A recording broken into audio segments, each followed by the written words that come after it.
5 biggest mistakes new mariners make.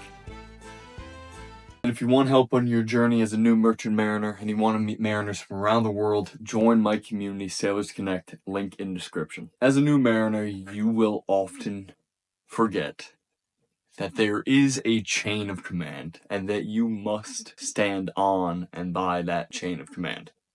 What do I mean by that? Is there will be certain people who think they're all that when they come onto a ship. They will think they have the right to argue over something when they don't have the experience or the knowledge that can back up their argument whatsoever. Now, of course, no one likes getting yelled at by a 22-year-old kid straight out of the academy who just became a third mate. Of course, if he's talking to you like shit, if he's telling you to do something very dangerous when you're not supposed to be doing it like that and you'd rather do it safe, protest that shit. But don't be protesting something if it is the correct thing to do, but you just don't want to do it. Say the mate tells you to take out this trash from the bridge and bring it down to the garbage room. You just got up there. You just walked up 3 flights of stairs from your room up to the bridge and started washing. The second you get there, the mate tells you to take the trash down to the garbage room. I've seen it before. The AB will say, nah, you do it. Or he'll say the next guy will do it. He'll push it off. He'll think it's below him to take the trash down. Now, it is an actual duty of the AB to clean the bridge and to take the trash out. So the mate, who might have been 22 years old, in this scenario that I've seen, he was 20-something years old, and this was an older gentleman, AB, who has been working on ships for a long time. The mate told him to take the trash down. He refused. And of course, this mate, coming straight out of the academy, probably thought he was all that, and kind of gave him a demand to do it. Instead of a request, it was a demand, which angered the AB more. And guess what? It escalated, until the captain had to get brought into it. When the captain gets brought into it, you have no say. If you try to backtalk the captain, you're out of there. So, luckily he did not get fired, that AB, but he was wrong. He was completely wrong in that situation, because there is a chain of command. No matter what you think of this person, of this mate, how old they are, their experience level compared to yours. Even if you are a new mariner, you may think you have a lot of experience off the street. You might have been working for years, and you think you're bringing all this work experience, and you think you have the knowledge to do this task. You may. But when someone in a higher command than you gives you an order in an appropriate, polite way, just do what you're told. I've seen lots of people who think they're gangsters, who think they're tough guys, who think they're all that. Say, nah, go fuck yourself, buddy. Guess where he was? He was right off that ship. He lost his job. Sometimes you just gotta zip it, do what you're told. Get the job done. You're there for the money. You're not there to be a badass. So do your job and get to work and get that money. On a side note, actually, this kind of goes along with that. Never think you're above doing a task. I know plenty of guys who are ABs, who are in the same position as me, working on the same ship, who said, I'm not doing this sanitary. I'm not mopping. And we're like, why? Because it's below me. I'm better than that. It's in your fucking job description, buddy. Pick up the mop and mop the floor. You're not above us. We're both ABs. We get paid the same. We're here for the same job. Do what you're supposed to do. And of course, guess what? The captain had to make a speech to the whole ship, the whole crew. You gotta do what you're supposed to do. Your job duties are your job duties. You're not above anything. So make sure you do what you're supposed to do before the captain pulls you into his room, pulls you into his office, and you're walking off the ship. You're there for the money. So do what you're told. Now, this next one is a pretty funny one. but it can be very dangerous if not handled correctly, and it can go really wrong really quick. So anytime, if you ever think about starting a relationship on a ship, just think no. Just directly no.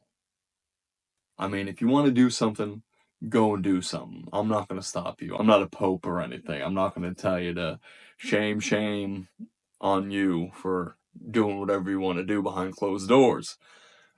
But a relationship, that's when it gets a little dangerous to me and to all mariners out there. You're going to hear this a lot as a new mariner specifically. Stay away from that shit. Because guys or girls, whatever is going on behind closed doors, that can turn fast. I've seen it too many times, where you think you're all lovey-dovey with this person. Next thing you know, you're going out the port and you forget to invite that person. Guess what they're doing? They're reporting your ass, saying you've been sexually harassing them.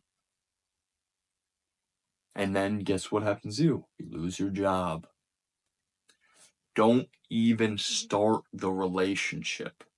I know a bosun who was for months was with this female, and they were hitting it off for months. No one said a word. Not my business, I don't care.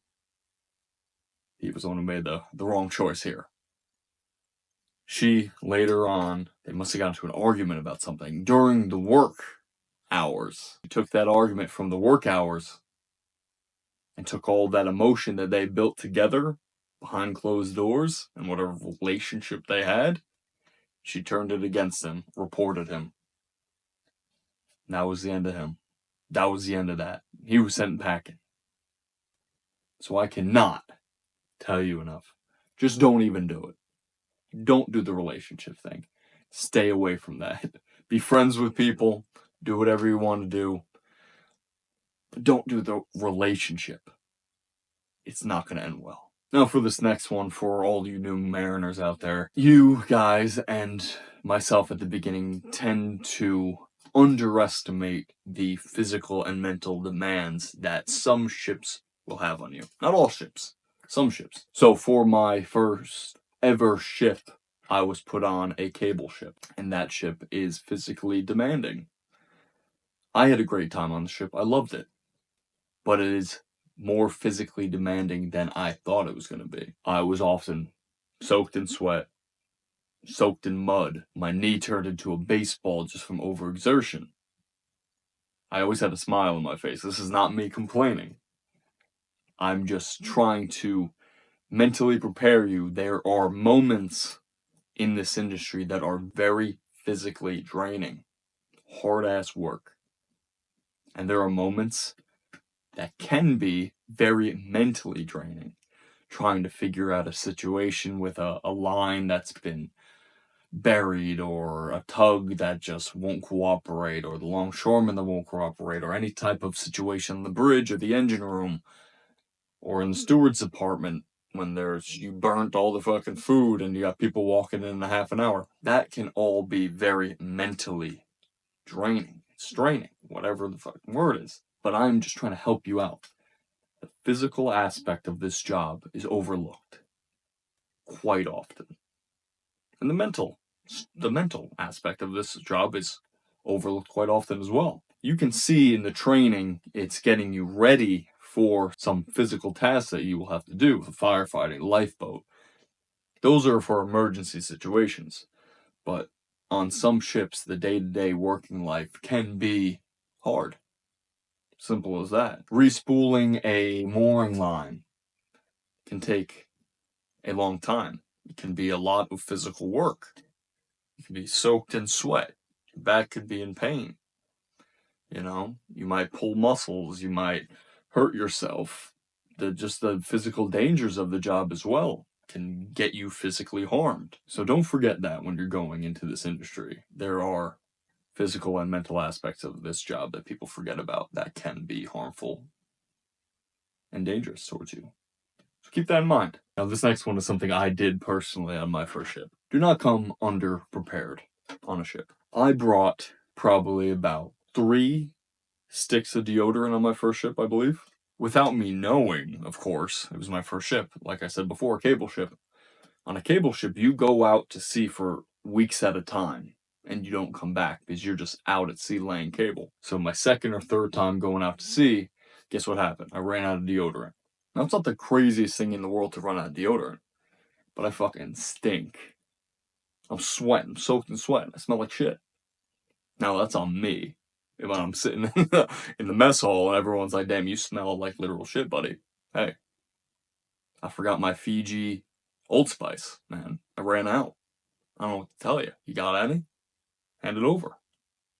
Sometimes the ship will have spares, but don't come without what you're supposed to have. Make sure you have enough. Say if you're getting on a hitch for 4 months, pack for 6. Yeah, you're going to go into port. Yeah, you can go to Walmart, but just on the safe side, pack, because you can have 12 days across the Atlantic. And if you run out of something like soap, and the ship might not have any, might have ran out of stores, you never know what could happen. Just come prepared. Something specific that I want to make sure you know is make sure you have shower shoes, please. Because it's absolutely disgusting if you don't. Some people, I bet a bunch of sailors don't. I always have shower shoes. Because there was a time when I forgot my shower shoes. And I know there was some funky ass shit going on with my feet. I'm no foot doctor. I don't know what was going on. But I can tell you, going into a shower that who knows how many people have used before me, do you think they clean it properly? Do you think they always bleach that shit? No. Am I getting some weird shit on my feet? Oh yeah. You know I'm getting some weird type of shit on my feet. After that, never again. Always had shower shoes. Some cheap flip-flops. You know? Clean them every once in a while. But it saves your feet in the long run. So once you get some shit going on with your feet, those work boots, throw them over the side. Because they're going to stink up the whole house on the ship and ruin it for the crew. You do not want a stinky house on a ship. It is not a good time. So get some shower shoes. Make sure you are prepared for your long voyages. Have enough razors, have enough toothbrushes, have enough toothpaste, whatever it may be. Just come prepared. Another thing, make sure. I wear glasses. I bring 2 pairs of glasses. It's on a ship. One of my pairs of glasses got covered in paint. Don't even know what to say about that. Had another pair of glasses. Put them on.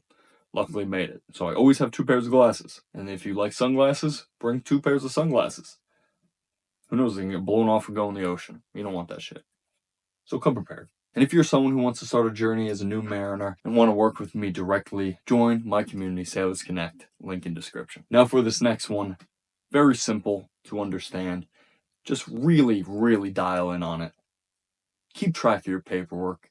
Make sure they're in a really safe spot. I like to keep all my paperwork in a little booklet like this. I got it from the SIU. Keeps my passport, Merchant Marine credential, right here if I can get it out, and my TWIC, all in there. I even got my shot card in here, and all other different types of documents right here. So make sure you have something like that.